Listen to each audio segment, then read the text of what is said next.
Hello guys, ಎಲ್ಲರೂ ಹೇಗಿದ್ದೀರಾ? ನಾನಂತೂ ಸೂಪರ್ ಆಗಿದ್ದೀನಿ. ನೀವು ಎಲ್ಲರೂ ಚೆಂದ ಇದ್ದೀರಾ ಅಂತ ಅನ್ಕೊತಾ ನಾವು ಇವತ್ತು ಬಂದಿದ್ದೀವಿ ಒಂದು ಬ್ಯೂಟಿಫುಲ್ ಮ್ಯಾಜಿಕ್ ಸ್ವಿಮ್ಮಿಂಗ್ ಪೂಲ್, ಅದುವೇ ದೇವಗಂಗೆ.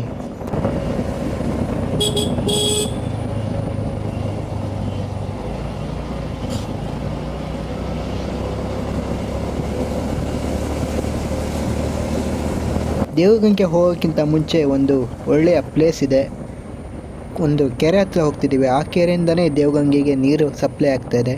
ಬನ್ನಿ ಫಸ್ಟ್ ಅಲ್ಲಿ ಹೋಗಿ ಬರೋಣ.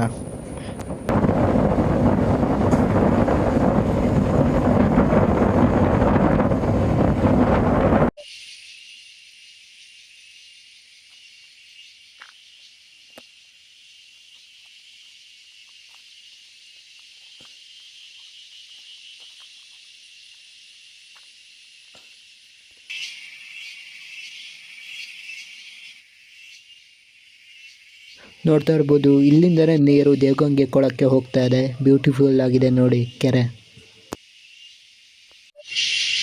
ನನಗಂತೂ ಈ ಪ್ಲೇಸ್ ಅಂತೂ ತುಂಬ ಇಷ್ಟ ಆಗುತ್ತೆ. ಪರ್ಸ್ನಲಿ ಈ ಪ್ಲೇಸ್ ನಂಗೆ ತುಂಬ ಇಷ್ಟ.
ನಮಸ್ಕಾರ ಸ್ನೇಹಿತರೆ, ಇವತ್ತು ನಾನು ನಿಮ್ಮನ್ನ ಕರ್ಕೊಂಡು ಹೋಗ್ತಿರೋದು ಕೆಳದಿ ರಾಜಮನೆತನದ ಕಾಲದ ಅತ್ಯಂತ ಸುಂದರ, ಅಷ್ಟೇ ವಿಸ್ಮಯಕಾರಿ ಜಲಸಿರಿ ಹಾಗೂ ವಾಸ್ತುಶಿಲ್ಪದ ತಾಣಕ್ಕೆ.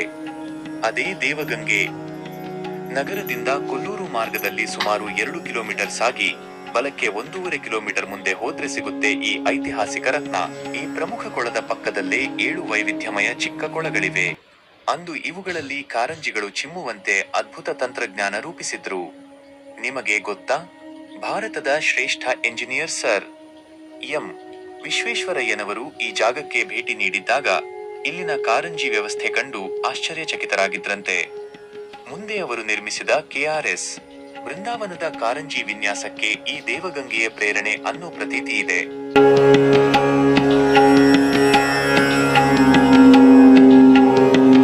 ಈ ಅದ್ಭುತ ದೇವಗಂಗೆಯನ್ನ ಕೆಳದಿಯ ಶೂರ ರಾಣಿ ಚೆನ್ನಮ್ಮಾಜಿ ನಿರ್ಮಿಸಿದ್ರು ಅಂತ ಇತಿಹಾಸ ಹೇಳುತ್ತೆ.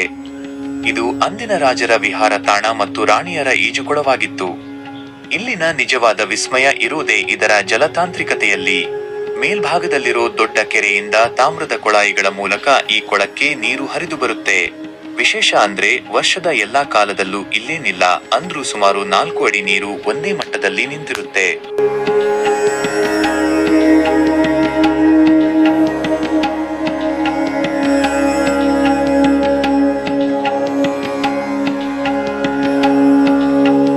ಒಂದು ಕಾಲದಲ್ಲಿ ಈ ಸುಂದರ ತಾಣದ ಸುತ್ತಲೂ ಹೇರಳವಾಗಿ ಗುಲಾಬಿ ಹೂವುಗಳನ್ನ ಬೆಳೆಯಲಾಗುತ್ತಿತ್ತಂತೆ.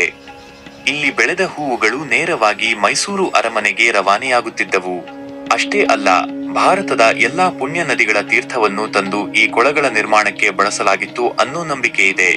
ಅದಕ್ಕೆ ಇಂದಿಗೂ ಪ್ರತಿ ವರ್ಷ ಎಳ್ಳಮಾವಾಸ್ಯೆಯಂದು ನೂರಾರು ಭಕ್ತಾದಿಗಳು ಬಂದು ಇಲ್ಲಿ ಪುಣ್ಯ ಸ್ನಾನ ಮಾಡ್ತಾರೆ. ಇಲ್ಲಿ ಕೊಳದ ಪಕ್ಕದಲ್ಲೇ ಕೆಳದಿ ಸಂಸ್ಥಾನದ ಪ್ರಮುಖ ಅಧಿಕಾರಿಯಾಗಿದ್ದ ರಾಯಸದ ಗಂಗಾಧರೆಯ ಕಟ್ಟಿಸಿದ ಗಂಗಾಧರೇಶ್ವರ ದೇವಾಲಯ ಇದೆ. ಸುಂದರವಾದ ಗರ್ಭಗುಡಿ, ಮುಖಮಂಟಪ ಮತ್ತು ಬೃಹತ್ ಚಂದ್ರಶಾಲೆಯನ್ನು ಹೊಂದಿರೋ ಈ ಗುಡಿ ಕೆಳದಿ ಶೈಲಿಯ ವಾಸ್ತುಶಿಲ್ಪಕ್ಕೆ ಅದ್ಭುತ ಉದಾಹರಣೆ. ಪ್ರಕೃತಿಯ ಮಡಿಲಲ್ಲಿರೋ ಈ ಐತಿಹಾಸಿಕ ದೇವಗಂಗೆ ನಿಜಕ್ಕೂ ನಮ್ಮ ಶಿವಮೊಗ್ಗ ಜಿಲ್ಲೆಯ ಹೆಮ್ಮೆ. ನೀವು ಕೊಲ್ಲೂರು ಅಥವಾ ನಗರ ಕಡೆ ಬಂದ್ರೆ ಖಂಡಿತ ಈ ಜಾಗಕ್ಕೆ ಭೇಟಿ ನೀಡಿ. ಈ ವಿಡಿಯೋ ನಿಮಗಷ್ಟೇ ಅಲ್ಲ, ಇತಿಹಾಸ ಪ್ರೇಮಿಗಳಿಗೂ ಇಷ್ಟ ಆಗಿದ್ರೆ ಲೈಕ್ ಮಾಡಿ, ಶೇರ್ ಮಾಡಿ ಮತ್ತು ನಮ್ಮ ಚಾನೆಲ್ಗೆ ಸಬ್ಸ್ಕ್ರೈಬ್ ಆಗೋದನ್ನ ಮರಿಬೇಡಿ.